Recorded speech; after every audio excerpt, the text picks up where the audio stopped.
And somehow after that, he didn't mind hiding so much anymore. Who wanted to meet strangers anyway? Who wanted to go to school, where if Matthew and Mark were to be believed, the teachers yelled, and the other boys would double-cross you if you didn't watch out? He was special, he was secret, he belonged at home. Home, where his mother always let him have the first piece of apple pie because he was there and the other boys were away. Home, where he could cradle the new baby pigs in the barn, climb the trees at the edge of the woods, throw snowballs at a post of the clothesline. Home, where the backyard always beckoned, always safe and protected by the house and the barn and the woods, until they took the woods away. Chapter 3. Luke lay on his stomach on the floor and idly ran the toy train back and forth on the track. The train had belonged to Dad when he was a little boy, and his own father before him. Luke could remember a time when his greatest longing had been for Mark to outgrow the train, so Luke could have it all to himself. But it wasn't what he wanted to play with today. There was a beautiful day unfolding outside, with fleecy clouds and a blue, blue sky, and a mild breeze rustling the grass in the backyard. He hadn't left the house in a week now, and he could almost hear the outdoors calling to him. But now he wasn't even allowed in the same room as an uncovered window. "Are you trying to be discovered?"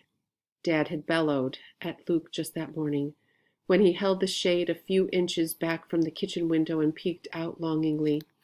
Luke jumped. He was so busy thinking about running barefoot through the grass that he half forgotten there was anyone or anything behind him in the house. "No one's out there," he said, glancing again to be sure. He's been trying not to look beyond the ragged edge of the backyard to the bulldozed mess of branches, trunks, and leaves, and mud that had once been his beloved woods. "Yeah?" Dad said. "Did it ever occur to you that if there is, they might see you before you see them?" He grabbed Luke by the arm and jerked him back a good 3 feet. Freed from Luke's grasp, the bottom of the shade banged against the windowsill. "You can't look out at all," Dad said, "and I mean it from now on. Just stay away from all of the windows, and don't go into the room unless we've got the shades or curtains pulled." "But then I can't see anything," Luke protested. "Better that than to get turned in," Dad said. Dad sounded like he might feel sorry for Luke, but that only made things worse. Luke turned around and left, scared he might cry in front of Dad. Now he gave the toy train a shove, and it careened off the track. It landed upside down, wheels spinning. "Who cares?" Luke muttered. There was a harsh knock at the door. "Population police, open up." Luke didn't move. "It's not funny, Mark," he shouted. Mark opened the door and bounded up the stairs that led to Luke's room proper. Luke's room was also the attic, a fact he had never minded. Mother long ago had shoved all the trucks and boxes as far as they could go under the eaves, leaving prime space for Luke's brass bed and circular rag rug and books and toys. Luke had even heard Matthew and Mark grumble about Luke having the biggest room, but they had windows. "Scared you this time, didn't I?" Mark asked. "No," Luke said. Nothing would force him to admit that his heart had jumped. Mark had been playing the population police joke for years, always out of their parents' earshot.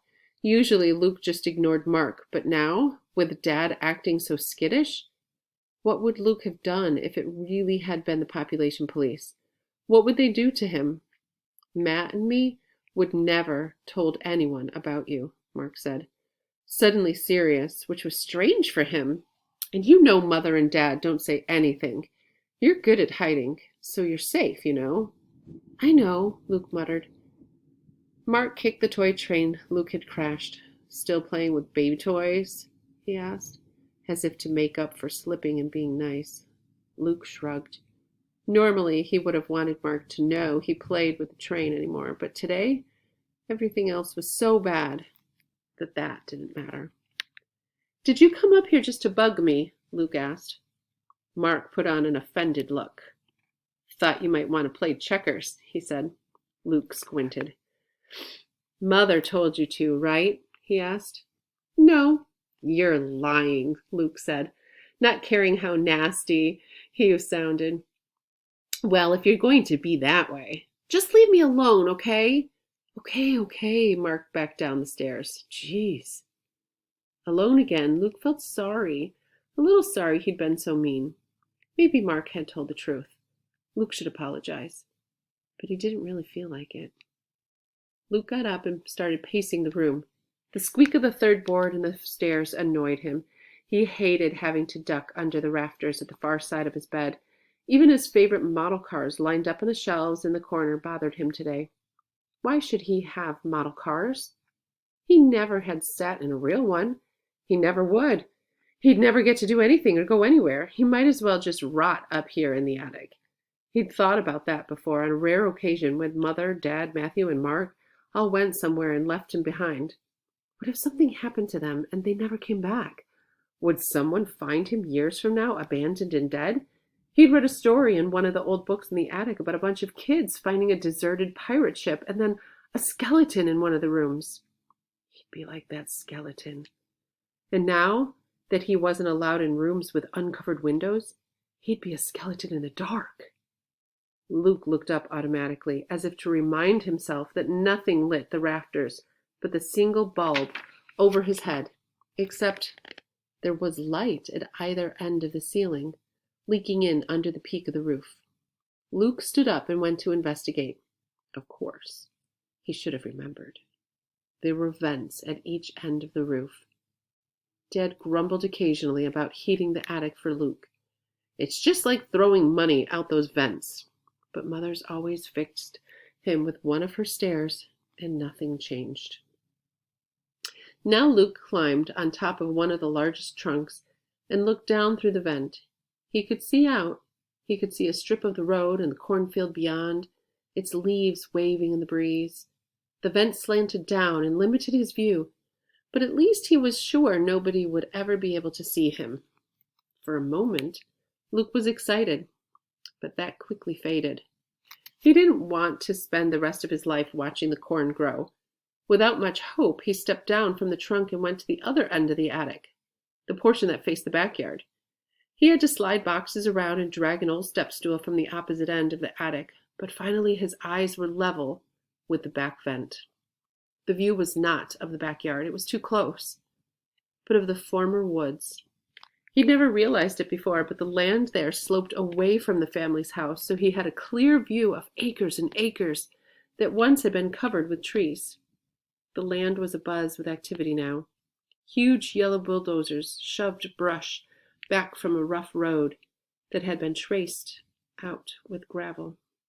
Other vehicles Luke couldn't identify were digging holes for huge concrete pipes. Luke watched in fascination. He knew tractors and combines, of course. He had seen his dad's bush hog and manure spreader and gravity wagons up close, in the barn. But these machines were different, designed for different jobs. And they were all operated by different people. Once, when Luke was younger, a tramp had walked up to the house, and Luke had only one time hid under the sink in the mudroom, for a man was in the house, begging for food. The door of the cabinet was cracked, so Luke had been able to peek out and see the man's patched trousers and holey shoes. He heard his whiny voice. I ain't got no job, and I ain't in 3 days. No, I can't do no frame work or farm work for my food. But do you think I am? I'm sick. I'm starving. Other than that tramp and pictures in a book, Luke had never seen another human being besides his parents and Matthew and Mark. He'd never dreamed that there was such variety. Many of the people running the bulldozers and shovel contraptions were stripped of their shirts, while others, standing nearby, even wore ties and coats. Some were fat and some were thin, some were browned by the sun, and some were paler than Luke himself, who would never be tan again. They were all moving, shifting gears and lowering pipes, waving others into position, or, at the very least, talking at full speed. All that activity made Luke dizzy. The pictures in books always showed people still, overwhelmed. Luke closed his eyes and then opened them again, for fear of missing something. Luke? Reluctantly, Luke slid down from the step-stool perch and scrambled over to recline innocently on his bed. "Come in," he called to his mother. She climbed the stairs heavily. "You okay?" Luke dangled his feet over the side of the bed. "Sure, I'm fine." Mother sat on the bed beside him and patted his leg. It's, she swallowed hard, it's not easy, the life you've got to live. I know you'd like to look outside. You like to go outside. That's okay, Mother, Luke said. He could have told her about the vents. He didn't see how anyone could object to him looking out there. But something stopped him. What if they took that away from him, too? What if Mother told Dad and Dad said, No, that's too much of a risk. I forbid it.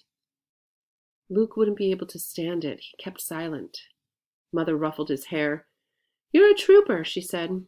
I knew you'd hold up all right. Luke leaned against his mother's arm, and she moved her arm around his shoulders and hugged him tight to her side. He felt a little guilty for keeping a secret, but mostly reassured, loved and reassured. Then, more to herself than to him, Mother added, and things could be worse. Somehow that wasn't comforting. Luke didn't know why, but he had a feeling that she really meant was that things were going to get worse. He snuggled tighter against Mother, hoping he was wrong. Chapter 4. Luke found out what Mother meant a few days earlier when he came down for breakfast. As usual, he opened the door from the back stairs to the kitchen only a crack. He could remember barely a handful of times in his entire life when someone had dropped by before breakfast, and each time Mother had managed to send Matthew or Mark up to warn Luke to stay out of sight, but he always checked. Today he could see Dad and Matthew and Mark at the table, and knew from the sound of frying bacon that Mother must be at the stove. Are the shades closed? He called softly. Mother opened the door to the stairs. Luke started to step at the kitchen, but she put an arm to keep him back. She handed him a full plate of scrambled eggs and bacon. Luke, honey, can you eat sitting on the bottom step there? What? Luke asked. Mother looked beseechingly over her shoulder. Dad thinks, it's not safe anymore to have you in the kitchen. You can still eat with us and talk to us and all, but you'll be over here. She waved her hands towards the stairs behind Luke, but with the shades pulled, Luke started. One of those workers asked me yesterday, Hey, farmer, you got any air conditioning in that house of yours? Dad said from the table. He didn't turn around. He didn't seem to want to look at Luke. We keep the shades pulled. Hot day like today. People get suspicious. This way is safer. I'm sorry. And then Dad did turn around and glance at Luke. Luke tried to keep from looking upset. So what did you tell him? Matthew asked, as if the worker's question was the only matter of curiosity. Dad told him, of course, we don't have air conditioning. Farming don't make nobody a millionaire. Dad took a long sip of coffee. Okay, Luke? Mother asked. Yes, he mumbled. He took the plate of eggs and bacon, but it didn't look good to him now. He knew every bite he ate would stick to his throat. He sat down on the step, out of sight of both the kitchen windows. We'll leave the door open, Mother said. She hovered over to him, as if unwilling to return to the stove. This isn't too much different, is it? Mother, Dad said warningly. Through the open windows, Luke could hear the rumble of several trucks and cars. The workers had arrived for the day. He knew from watching through the past few days the caravan of vehicles came up the road like a parade. The cars would peel off to the side and unload the nicer-dressed men. The more rugged vehicles pulled up, and on the muddiest sections, the people inside would scatter to the bulldozers and backhoes that had been left outside overnight. But the vehicles barely had time to get cold, because the workers were there now, from sunup to sundown. Someone was in a hurry for them to finish. Luke, I'm sorry, Mother said, and scurried back to the stove. She loaded a plate for herself and sat down at the table beside Luke's usual spot. His chair wasn't even in the kitchen anymore. For a while, Luke watched Dad, Mother, Matthew, and Mark eating in silence, a complete family of 4. Once he cleared his throat, ready to protest again. You can't do this. It's not fair. Then he choked back the words unspoken. They were only trying to protect him. What could he do? Resolutely, Luke stuck his fork in a pile of scrambled eggs on his plate and took a bite. He ate the whole plateful of food without tasting any of it.